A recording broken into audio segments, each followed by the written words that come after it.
Escuchábamos y leíamos algunos textos en donde la vicepresidenta de la Argentina destacaba y, digamos, de alguna manera multiplicaba en sus redes unas argumentaciones técnicas jurídicas de un integrante de la Corte Suprema de Justicia de la provincia de Santa Fe acerca del proceso penal en donde el doctor Diego Luciani, el fiscal de la causa Vialidad, la acusó, la imputó a Cristina Kirchner como jefa de una asociación ilícita, presunta jefa de una asociación ilícita. Las argumentaciones técnicas en el ámbito jurídico fueron celebradas por la vicepresidenta Cristina Kirchner y estamos en línea con quienes dio esas argumentaciones técnicas en términos jurídicos para ser analizadas inclusive en los claustros académicos del estudio del derecho. Que esto que está pasando hoy se pudiera estudiar a futuro o en el presente como un quiebre, inclusive con muchas imperfecciones a la hora de la presentación, como uno de los grandes errores. Estamos en línea con el doctor Daniel Herbeta, el mencionado ministro de la Corte por la vicepresidenta Cristina Kirchner. ¿Cómo le va, Daniel? Buen día. ¿Qué tal, Roberto? Buen día, un saludo a la audiencia. Me imagino que habrá tenido mucha repercusión después del posteo de la vicepresidenta. ¿Cómo fue esa repercusión una vez dicho lo que usted argumentó en ese programa? Fue un programa de tele en donde usted obviamente dijo lo que pensaba técnicamente de esta causa. Sí, yo verdaderamente no era ni es mi intención, y usted, Roberto, me conoce. Ocupar ese lugar y tomar ese protagonismo. Normalmente cuando me interpelan por algún tema institucional digo lo que pienso y lo digo conforme a mis convicciones. Sí, fue tremendo, y aprovecho, si usted me permite, para pedirle disculpas porque he tenido fácilmente más de 70 requerimientos de periodistas de todo el país, pero bueno, en fin, ayer tuve acuerdo, tuve que dar una conferencia antes de ayer, o sea, no tendría forma de atender a todos esos requerimientos y aparte tampoco de repetir prácticamente lo que ya expuse en una o dos oportunidades. De modo que bueno, yo quiero hacer una aclaración. A ver, lo de la presidenta, claro, evidentemente lo que ha catapultado, digamos, esta masiva difusión de ese reportaje, probablemente no sé si fui consciente o no, en función de que está la ex-presidenta y vicepresidenta involucrada, pero para mí eso era una cuestión coyuntural, o sea, no es un tema personal ni político. A usted le puede gustar más o le puede gustar menos Cristina. Lo que yo estoy tratando es de poner en valor las instituciones, lo que estoy tratando es de poner en valor una institución como la justicia, porque ni la política ni las instituciones pueden maltratar a la gente, ni la política ni las instituciones pueden desviarse de las reglas de juego de un Estado de Derecho, y es coyuntural. Mañana puede estar Rodríguez Larreta, puede estar algún dirigente local, y diría exactamente lo mismo, porque yo vengo siendo bastante crítico, no con este caso puntual que es paradigmático, digamos, por la relevancia que tiene, sino con toda una parte y una forma de trabajar de la justicia federal. Ustedes me han escuchado cuando he hablado del esquema de los humedales, cuando he hablado de la persecución del narcotráfico, y acá hay una cuestión que involucra no a los jueces o integrantes de la Justicia Federal, que hay muchísimos que son probos y competentes y que tienen mucho compromiso. Involucra la resistencia de un sector, Comodoro Pi concretamente, a una transformación de la justicia, e involucra la responsabilidad política de un Consejo de la Magistratura que no funciona.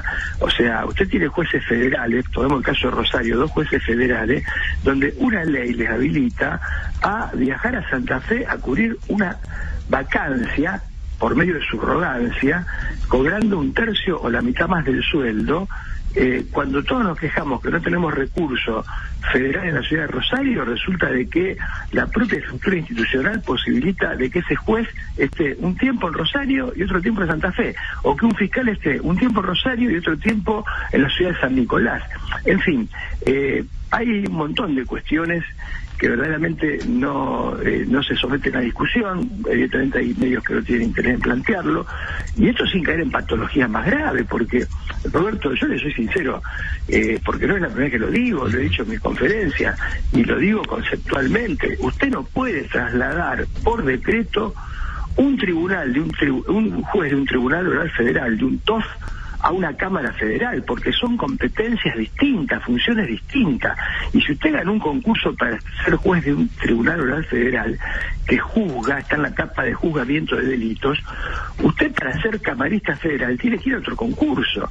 Y esto ha pasado, y ha pasado con jueces que fueron puestos en lugares claves a dedo, por decreto, y lo tenemos que naturalizar. Yo no lo voy a naturalizar porque me parece que la racionalidad indica que no son todas las cosas lo mismo y todo igual y da todo lo mismo. Entonces, digamos, esta cuestión de este proceso, y que yo lo que señalé es una cuestión conceptual, se enmarca en un contexto mucho más amplio que a mí, y con esto, digamos, no quiero tampoco robarle todo el tiempo, pero que a mí me resulta, y a mucha gente, extremadamente preocupante, porque acá lo que está en juego es el Estado de Derecho y las instituciones, y parece que hay gente que ha roto el pacto democrático y que está dispuesta a llevarse todo puesto. Doctor, en la justicia el fin justifica los medios, en este caso o en otros que pudieran... ¿Pero está pasando con esto? Esta idea de... Yo creo que este es un tema que tiene una genealogía, ¿no? Esto viene de la época del derecho romano, la idea del enemigo. En la antigüedad persona era la máscara del actor, de modo que cuando uno quería encontrar un enemigo detrás de la máscara que hacía, el Estado le quitaba la máscara. ¿Esto qué significa? Que al enemigo lo despersonalizaban. El enemigo es la negación de la condición humana. Y lamentablemente, en un Estado de Derecho que debe alimentarse por una lógica y una relación de ciudadanía, en un Estado de Derecho hay ciudadanos que son inocentes y que son culpables. Los dos merecen un juicio justo. Estamos cambiando la lógica del ciudadano por una relación de amigo-enemigo, que es una dialéctica, que tuvo su mayor grado de realización y incluso de elaboración política en la época del nazismo con Carl Schmitt. Es decir, todos tenemos que pensar igual. Y el que es distinto o extraño, considerado vaya a ser por quien, que se atribuye la condición de juez, debe ser expulsado, debe ser etiquetado, debe ser estigmatizado. Y yo creo que hay, como dijo algún colega de Buenos Aires, una obsesión patológica con la letra K. Mire, yo no tengo nada que ver con la letra K. Mi tradición es una tradición en términos políticos muy conocida y que sigo manteniendo fiel a mis convicciones y a los orígenes. ¿Cuál es, doctor? Usted sabe que yo soy un hombre, como siempre suelo decir, soy un hombre primero de Newell, ¿no? Sí, lamentablemente. Soy un hombre muy vinculado al pensamiento irigoyenista y tengo una referencia política clara y contundente en dos personas que respeto al extremo, que son el presidente Arturo Illia y el presidente Raúl Alfonsín. Todo el mundo sabe que esa es mi trayectoria, porque los jueces tenemos convicciones políticas, ojo, no nos vamos a confundir.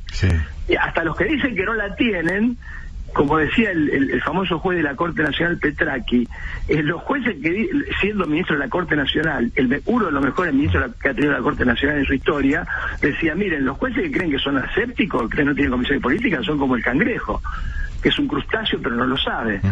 Y si no tienen convicciones políticas, que no vayan a votar, que lo saquen del padrón electoral. Lo que no puede hacer un juez es política partidaria, eso está prohibido, eso es otra cosa. Entonces, yo que tengo convicciones políticas, que porque tenga una opinión sensata respecto de una cuestión estrictamente conceptual vinculada a una cuestión constitucional, que haya algún colega que por atrás, porque no se anima nunca por delante, o que haya alguien que pretenda endilgarme una condición que no es la mía. Es como si usted mañana, Roberto, se le ocurriera, para usted obviamente no sería un descalificativo, obviamente tampoco lo es, pero se le ocurriera decirme Herbeta de Central, cuando todo el mundo sabe que Herbeta es de Newell. Entonces, todos son de Central, pero recurso... lo que pasa, todos son de Central, pero no se dan cuenta. Ya se van a dar cuenta. Está muy bien, pero Roberto, entendí cuál es el ejemplo. En donde hay un sector que está construyendo poder a través de la demonización del otro. Pero pasa con toda la política, porque así como a Luciani se le dice que ha tenido una mirada parcial porque jugaba el fútbol en un determinado lugar con determinados colegas o con determinados interlocutores políticos y que eso lo habría condicionado, que uno puede observarlo, ¿se lo juzga por eso a Luciani o por la acusación? Yo vi una gran parte del alegato. No lo vi completo. Quiero pensar que Luciani habrá dado cuenta de la prueba desincriminante, porque el fiscal tiene una obligación de objetividad y legalidad, y si usted tiene prueba que es desincriminante, como según se dice, una pericia ordenada por vialidad, o los testimonios, como por ejemplo de Calcaterra, el primo del expresidente Macri, que son favorables, digamos, a los imputados, un fiscal tiene la obligación de descalificar esa prueba, no de omitirla, ¿me explico? Sí. A lo mejor lo hizo, yo no lo escuché, a lo mejor lo hizo. Me pareció también esa cuestión muy un poco impostada y bueno, una ira, ¿no? Esto no debe pasar en un juicio oral, tampoco debe haber sido por Zoom, doctor, no hay ningún motivo para que no sea. Y le digo otra cosa, pero le digo otra cosa, mire, en una causa en la que estaba sometido sometido a proceso el expresidente Macri, el juez que intervenía se llamaba Boico. El juez Macri lo recusó porque dijo que Boico había sido abogado de Parrilli, y esa sola circunstancia le generaba temor de parcialidad. ¿Y sabe qué dijo la Cámara Federal de Comodoro Pi? Tiene razón Macri, Boico, correte. Entonces, me parece que pareciera que en la justicia federal, en algunos sectores, hay un baremo cuando estamos jugando con Newell y otro baremo cuando estamos jugando con Central. Hay una frase contra eso yo me rebelo, porque eso es lo más impropio y es la peor descalificación y descrédito que se le puede hacer al Poder Judicial. Hay una frase periodística que de vez en cuando lo usamos, es que a veces la justicia es como el dedo en el gatillo que extorsiona a la política. La política debate y disputa sus cuitas internas, electorales, muchas de ellas, con los jueces, ¿no? Te amenazo. Roberto, la justicia es el poder más débil, o sea, para que un juez se anime a algunas cosas, evidentemente, porque sabe que tiene una cobertura importante en esos contextos, Otra cosa son las justicias provinciales, donde puede pasar lo mismo y en otras provincias no tanto o nada, pero no es, o sea, si usted le están cuestionando, no es solo, usted sabe que después de un partido de fútbol comemos un asado, vamos todo al vestuario y nos bañamos. Roxin, el paradigma del derecho penal alemán, da como ejemplo puntual de apartamiento de un juez en caso de recusación, de que el juez juegue partidos de tenis con una persona que tiene interés en el caso. Esto es de manual, ¿no? Manualística. Le enseñamos a los alumnos. El problema, ¿sabe cuál es? Que si después el juez, una vez que es cuestionado, en lugar de dar una explicación razonable, aparece con un mate, con el escudo del equipo que motivó el cuestionamiento, hay que animarse a hacer eso, ¿no? Me parece que suena un poquito a provocación. Bueno, pero también si lo haces porque hay un contexto que también le permite eso. Hay un contexto que le permite eso porque evidentemente no se vaya a pensar de que el juez es muy valiente, ¿no? Evidentemente el juez debe tener algunas condiciones evaluadas como para animarse a algo que sería la reafirmación del temor de parcialidad, porque, digamos, yo como abogado defensor trabajé muchos años, pongo el grito en el cielo. O sea, si primero lo cuestiono por esto, y supóngase que yo no tenga razón, que a lo mejor verdaderamente el juez puede explicar, no, mire, no tiene nada que ver, un partido fue circunstancial, pero la respuesta en lugar de ser esa, es aparecer por primera vez y por televisión con un mate con el escudo. Mire, disculpe, yo como defensor digo, bueno, acá estamos fritos, o sea, pero esto son cosas elementales, y estas cosas que difícilmente pasen en nuestra provincia, con un juez de nuestra provincia, suelen pasar repetidamente. Lo que pasa es que acá pasan otras cosas, Daniel, porque acá, por ejemplo, ustedes, son amigos entre el abogado defensor, el fiscal, estudiaron juntos en la facultad, se conocen socialmente, sus familias. Pero Roberto, y a la hora de la discusión jurídica es como a que mí no me preocupa. Pero a mí la amistad entre el fiscal y el juez en este caso tampoco me preocupa. El problema es que juegan al fútbol contra un equipo y en una cancha donde está una persona que fue, incluso gobierno se reabrió la causa. y que se sabe claramente que tiene un interés. Aparte, vamos a ser sinceros, la política, que habría que también ponerla en valor, ¿no? Yo creo que la política tiene una gran responsabilidad en esto. Muchas veces algunos políticos se montan en estas situaciones. Si yo tengo un contrincante político que lo tengo desfilando por tribunales durante 10 años y no le suelto la mano nunca, bueno, alguna ventajita electoral tengo, digamos, ¿no? Entonces, me parece que la justicia no debe prestarse a eso y debe dar una rápida solución. No puede durar 4, 5, 6 años un juicio o una investigación. Y esto pasa en Comodoro Pi. Y pasa siempre cuando hay un sector involucrado. Cuando hay otro sector, los sobreseimientos salen rápidamente. Entonces yo digo esto, y lo digo porque lo veo, porque son datos empíricos, no porque yo esté defendiendo a Juan o a Pedro. Yo no tengo nada que ver, ni conozco a la expresidenta, ni nunca. O sea, es una cosa que para mí, le vuelvo a repetir, mañana está Perotti, mañana está Bonfatti, y ahí es exactamente lo mismo, porque mi naturaleza, usted me conoce, porque soy una persona que soy de decir lo que pienso. De modo que me parece que hay que bajar un poco el tono de la discusión y terminar con esta dialéctica amigo-enemigo, traducida en otros términos en grieta, que nos hace tanto daño a todos los argentinos y que además está... Fíjese, en sociología hay una categoría sociológica que tiene que ver con los medios de comunicación. Por un lado la agenda setting, por otro lado la espiral del silencio. La espiral del silencio, ¿qué significa? Que muchas veces se construye una opinión dominante en determinados sectores sociales, ¿no?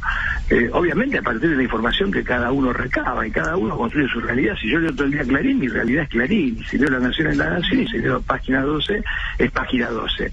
¿Y qué significa la espiral del silencio? Que hay gente que a veces se cuida y se abstiene de opinar por temor al repudio que puede generar dentro de su círculo social. Esto es tremendo. Que una persona deba callarse porque si dice algo que no es del agrado, le dicen, vos sos de Newell.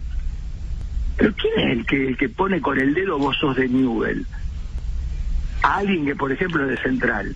Y este es el tema que la sociedad, me parece, todos debemos un poco insistir y bueno, como digo, no poner en valor las instituciones y la política.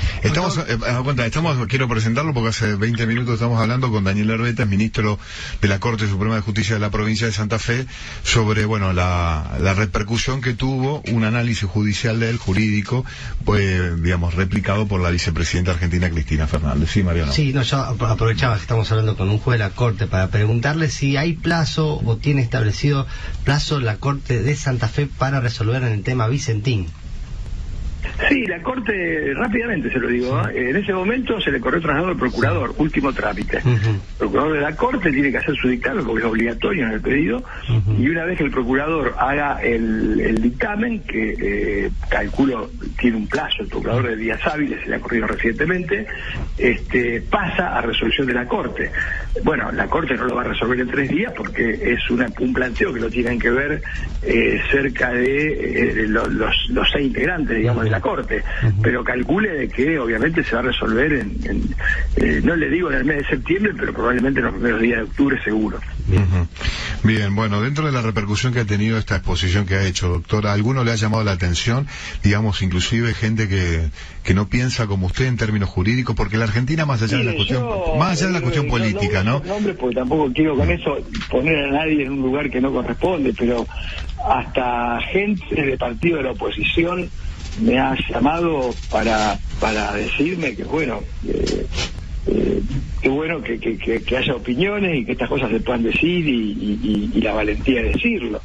Y después sí, me he enterado, pero no porque me ha llegado a mí directamente. Hay gente que a lo mejor en un chat o en un comentario a través de un amigo, en fin, no confunde las cosas, no piensa que yo estoy defendiendo una posición política o una persona, lo cual es absolutamente falso. Pero bueno, a mí no me ha llegado, por lo menos, y yo siempre digo, soy un hombre digamos, soy un hombre de tribuna, me gusta debatir, soy profesor universitario, de modo que estos son temas que la universidad debe debatir, sí, porque tienen que ver con cuestiones básicas de las instituciones. Doctor, en la guerra lo primero que muere es la verdad, y se utilizan cualquier argumentos, incluso la mentira, para ganar la discusión, la guerra, la batalla, lo que fuera. Y en este momento, en una Argentina en guerra, entre comillas, donde hay un sector versus otro sector que están peleando por el poder público, usted piensa de una manera, argumenta técnicamente de una manera, pero también encontramos, a lo mejor dentro de 15 o 20 minutos, alguien que desde lo jurídico dice todo lo contrario a lo que usted dice. Y me parece bárbaro. Bueno, pero la población no logra determinar, la población no ilustrada o no conocedora de los argumentos jurídicos, digamos, no sabe con qué parte de la biblioteca quedarse en realidad. En este caso, ¿no hay una sola parte o una sola mirada de la política que pueda determinar qué está bien y qué está mal? Bueno, yo particularmente desde lo jurídico tengo una mirada, tampoco soy el dueño de la verdad o de la razón jurídica, pero tengo una mirada en perspectiva de lo que es un debido proceso, y tengo una mirada sobre, sí, otro tipo de situaciones que no tengo la menor duda. O sea, nadie puede defender o justificar que un juez de una competencia, es como si la Corte mañana traslada a dedo a un camarista laboral y lo pasa a ser camarista penal. Mire, esto es una ilegalidad, no es una irregularidad. Esto pasó, entonces sobre eso, ¿de qué vamos a discutir? Nadie va a venir a discutir porque sabe que es indefendible. Sobre la cuestión de lo que es el debido proceso, bueno, podrá haber quien considere puntualmente que en fin, que el juez se pasó, que lo del mate, que tal vez no lo debió hacerlo. Pero, bueno, lamentablemente, usted sabe que el derecho siempre se dice que hay dos bibliotecas, ¿no? Yo soy fiel a mis convicciones y a lo que enseño, y me parece bien el debate, pero también es cierto, como muy bien lo señala usted, es cierto que cuando rige esta lógica amigo-enemigo, a veces no hay que dar explicaciones, ¿no? Porque los amigos no lo necesitan y los enemigos nunca lo van a creer. Entonces, hasta se niega el debate desde esa perspectiva. Doctor, ha sido muy atento.